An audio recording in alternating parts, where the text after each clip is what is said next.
engikubongayo namhlanje ngoba uhulumeni uzamile ukusilethela imisebenzi. Senginebuko, ngathi mangithatha iBhayibheli ngilifunde nginebuko. Into engenzelwe uhulumeni, siyabonga. Ngoba nje noma izisimo sisinzima ukulikhunda uhulumeni, kodwa nje uhulumeni uyasizama.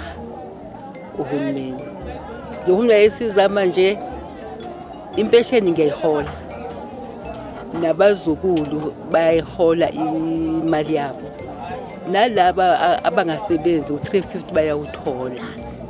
Hayi, ngiyabonga uhulumeni.